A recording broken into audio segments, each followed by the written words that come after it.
जब वो बोले हैं तो इधर से जूता चलना चाहिए था गठबंधन के तरफ से। हो गई है पीर परवस्सी पिघलनी चाहिए, इस हिमालय से नई गंगा निकलनी चाहिए। राजनाथ सिंह ने माफी मांगी। राजनाथ सिंह कौन होते हैं? प्रधानमंत्री क्यों नहीं माफी मांगता है देश के सामने? मोदी जी दूसरे सांसद को जर्सी गाय या पप्पू का पहले से ही संज्ञा देते रहे हैं। मुसलमानों से इतनी नफरत का रीजन क्या है? नहीं, नफरत नहीं करना चाहिए। नफरत क्यों लायक है, तभी लोग नफरत करते हैं।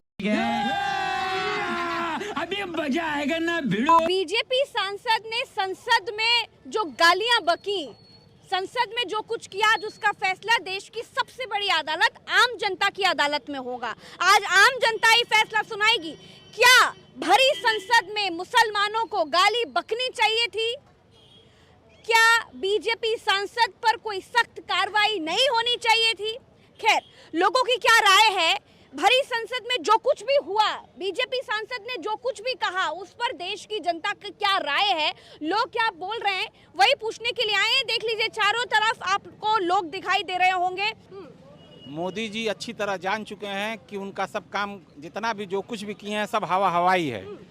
उन्होंने हवा हवाई G20 महिला बिल लेकर आए, हवा जनता को इस पर भरोसा नहीं है? नहीं, कुछ नहीं। हमें हमारी जनता को क्या मिल रहा है? हमें क्या मिल रहा है? हम तो 100 रुपया लीटर आज भी पेट्रोल खरीद रहे हैं। जनता भ्रमित नहीं हो रही है, घूम नहीं रही है। अब उसको घुमाने के लिए जितना गाली दोगे मुसलमानों को, करके आपको लगता है जानबूझ करके हुआ? सब कुछ सिस्टम के साथ, सब कुछ सिस्टम के साथ हुआ है। सिस्टम के साथ किसी की हिम्मत नहीं है, कोई सांसद की हिम्मत नहीं है कि वो एक लफ्ज मोदी जी के मर्जी के खिलाफ बोल सके। किसी की हस्ती नहीं है कि वो अपना राजनीतिक एक कदम आगे बढ़ा सके या चल सके। जो कुछ भी हो रहा है सब रणनीति के तहत हो रहा है, सोची समझी साजिश के तहत हो रहा है। और इस देश के नौजवानों को, किसानों को, मजदूरों को, यहाँ की जनता अपना सवाल ना कर सके, इसलिए इधर उधर भरमाने के लिए एक एक खेल खेल दिया जा रहा है। क्या नाम है भैया? तैयब अली। अच्छा, एक मुसलमान के दिल में क्या बीती जब संसद में खड़े होकर माननीय सांसद जी के मुख से फूल झरते हुए सुना? सुन के तो बड़ा दुख हुआ, लेकिन बीजेपी पार्टी का चरित्र ही यही है, हिंदू मुसलमान करना, संसद के अंदर बैठ के ये मुल्ले बैठ ये वो जो भी बोलना है, उसका बीजेपी पार्टी का चरित्र यही है। बहुत बुरा लगा, बहुत बुरा लगा।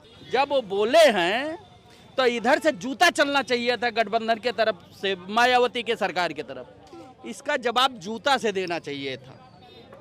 लेकिन क्योंकि अब लोकतंत्र का मंदिर नहीं है, ये तो भारतीय जनता पार्टी है ही नहीं है। ये तो जब हमारे जो है ये क्या नाम, अटल बिहारी वाजपेयी जी जब खत्म हो गए, उन्हीं के साथ भारतीय जनता पार्टी खत्म हो गई। उनकी अस्थियां घुमा करके भारतीय बिजनेस पार्टी बनाई गई है। हो गई है पीर परवस्सी पिघलनी चाहिए, इस हिमालय से नई गंगा निकलनी चाहिए।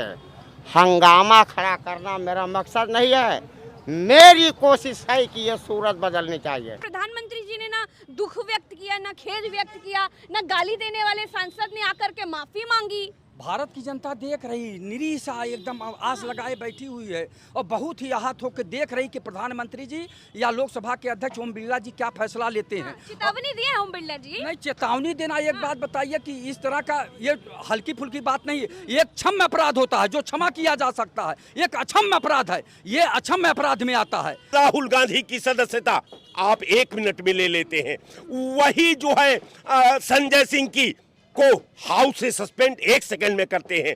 वही आम आदमी पार्टी का राघव चड्ढा को आप तुरंत संसद से सस्पेंड करते हैं। और आपका जब आपकी बात आ गई तो सरलम गछाम कर दिए सरकार के सामने कि हम कुछ नहीं कर सकते। राजनाथ सिंह ने माफी मांगी।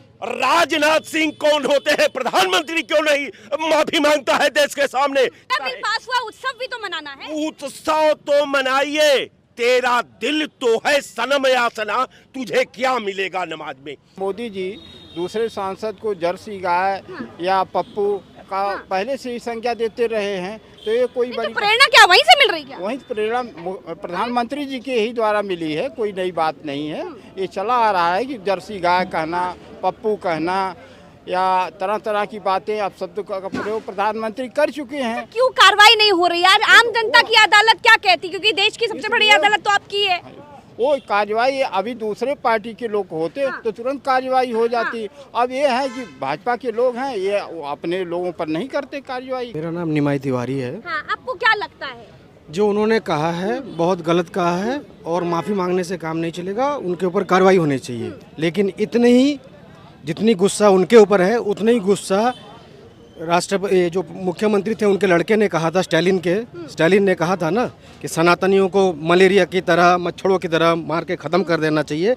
उतना ही गुस्सा उनके ऊपर भी होना चाहिए। भैया गाली इसलिए देते हैं क्योंकि चुनाव आ रहा है, हिंदू मुस्लिम करना है उनको, तो दोनों पार्टी गाली दे करके क्या चुनाव जीत जाएंगे? भाई देखिए जब चुनाव चलता है जनता और नाराज हो जाएगी ना, कहेगी हम तो संस्कारी पार्टी समझते हैं, इनके सांसद तो गाली दे रहे हैं। भाई उनका संस्कार वही है, इसीलिए तो गाली दे रहे हैं। अगर संस्कार ना होता तो गाली क्यों देते? पहली बात तो उसका नाम संसद है और कहा जाता है संसदीय भाषा, जैसे आता है ना कि संसदीय भाषा, आप भी यहाँ कहोगे कि भाई संसदीय भाषा का इस्तेमाल करिए, तो संसद में तो संसदीय भाषा का ही होना चाहिए इस्तेमाल, लेकिन उन्होंने नहीं किया। अब उन पे कार्रवाई तो होना चाहिए। तो मोदी जी ने भी खेद प्रकट नहीं किया और तुरंत माफी भी नहीं मांगने के लिए आए। जो सांसद ने गाली दी तुरंत उन्होंने ये भी नहीं कहा कि अरे मेरे मुंह से निकल गई। मोदी जी तो कुछ नहीं बोलते ना, वो नहीं बोलेंगे, वो तो पकाते हैं चीजों को, वो पकाते हैं चीजों को कि वो पके और पकने के बाद 24 में हांडी तैयार हो जाए। तो मोदी जी जो है, मोदी जी बोलते नहीं है। ये इनके एजेंडे में, ये इनकी स्क्रिप्ट में, ये इनके जो प्लान में, ये इसी तरीके की भाषा बोलेंगे और देश को हिंदू आदमी की अदालत क्या फैसला सुनाएगी बताइए ऐसे सांसद पर? नहीं, इनके लिए तो सिर्फ 2024 ही एक सबसे बड़ा विकल्प है। उसी वक्त वोट की चोट से जवाब दिया जाएगा, क्योंकि इन्होंने जो मुसलमान को गाली दी है वो एक और धार्मिक गाली भी है, जो मैं आपके सामने बोल रहा हूँ। कटुआ शब्द, कटुआ का मतलब होता है वो उनकी धार्मिक भावना भी है इससे जुड़ी हुई, तो कहीं ना कहीं मुसलमानों को उनको धार्मिक चोट भी पहुंचाई गई है। और जिस तरीके से अभद्र और बातें जो कही गई हैं उस तरीके से आप इतना समर्थन कर रहे हैं मुसलमानों का, लोग कहेंगे इतना अगर मुसलमान पसंद है तो जाओ अभी लोग कमेंट करेंगे तो जाओ मुसलमान के घर में। नहीं, वो कहेंगे ये भाषा हो गई आज की। नहीं, वो कहेंगे पाकिस्तान चले जाओ। हम कहेंगे नहीं भैया मोदी जी हम डर गए, आप अपनी वॉशिंग मशीन में हमें धुलवा दो, हम भी शुद्ध हो जाते हैं। मुसलमानों से इतनी नफरत का रीजन क्या है? नहीं, नफरत नहीं करना चाहिए। नफरत क्यों लायक है तभी लोग नफरत करते हैं। नफरत क्यों लायक है तभी लोग नफरत करते हैं। अच्छा, क्या रीजन बताओ? रीजन क्या है? आतंकवादी वगैरह है सर। अच्छा, क्या हर मुसलमान आतंकवादी है? ज्यादातर। आपका उम्र कितना? 70। बहुत साल सब खूब पॉलिटिकल पार्टी देख लिए, खूब राजनीति देख लिए, बहुत कुछ देखे अपने जीवन में, और पहली बार यही देख लिए कि संसद में खड़े होकर माननीय सांसद जी मुसलमानों को गालियां बक रहे हैं। कैसा लगा दिल में? नहीं, उनको अपने पद की गरिमा का ख्याल रखना चाहिए। किसी के बारे में गलत बोलना अच्छी बात नहीं होती है, क्योंकि जनता के द्वारा चुने हुए प्रतिनिधि हैं। लोकसभा जो भारत की सर्वोच्च संस्था है, वहाँ के वो मेंबर हैं, उन्हें हर बात सोच और समझ के बोलना चाहिए। नहीं, ये गलत हो रहा है, ये तो गलत हो रहा है। जो भी ये हम मानते हैं, ये एक्सेप्ट करते हैं, ये गलत कर रही है बीजेपी सरकार। ऐसा नहीं होना चाहिए, लेकिन इससे पहले भी ऐसा। लेकिन कार्रवाई क्यों नहीं हुई, ये सवाल है। कार्रवाई इतनी जल्दी में किसी पर नहीं होता, छोटे छोटे केस होते हैं। कह रहे राहुल गांधी पर तो चटपट हो गई थी। चटपट कहाँ हो गई थी मैम? ऐसा नहीं है, कई दिन घलछिन गया, ये तो कहने की बात है, लेकिन हाँ ये देखा है भैया, है गलत है, कार्रवाई होनी चाहिए, ये मैं मानता हूँ। देखिए भाजपा यही चाहती है, रोजगार के नाम पे बात करना नहीं चाहती, शिक्षा के नाम पे बात करना नहीं चाहती, विकास चाहती नहीं है। उनको ये है कि मंदिर मस्जिद पे बात करें, हिंदू मुस्लिम पे बात करें, गाय और गोबर पे बात करें, इसके अलावा उनका कोई थोड़े विकास का कोई उनके पास कोई मुद्दा नहीं है। 2018 से आज तक एक पुलिस की वैकेंसी नहीं आई। कितने बच्चे बेरोजगार हुए हैं, कितने पढ़ लिख कर रोड पर हैं। बैकवर्ड कमजोर वर्ग के लोग या तो पुलिस में होते थे, आर्मी में होते थे। 4 वर्ष की नौकरी आर्मी की हो गई, 4 वर्ष के बाद तो महिला बिल आ गया है, अब सीधे सांसद बनाइए बिटिया को। चाहिए कि पहले बताइए, सांसद सारे लोग हो जाएंगे? रोटी पर बात करता कौन है? आज तो बात होती है पॉलिटिक्स पर, देश की सबसे बड़ी समस्या हिंदू और मुसलमान पर। चलिए, आम लोगों के बीच में थे, आम लोगों की अदालत, संसद में जो कुछ रमेश बुदुड़ी ने कहा उस पर क्या कहती है, आम आदमी का फैसला क्या होता है, वही पूछ रहे थे। लोगों के बीच आने के बाद अलग अलग राय मिल जाती है, लोगों की अलग अलग बातें पता चलती हैं। कई बार तो लोगों के दिल में जो चीज भरी होती है वो भी खुलकर सामने आ जाती है। खैर, हमारा काम आपको बिल्कुल अनफिल्टर्ड तरीके से जो सच है वही दिखाना। हम फिर मिलेंगे आपसे एक नई बात के साथ, एक नए मुद्दे के साथ। तब तक के लिए देखते रहिए कटिंग चाय। आइए मेरे साथ।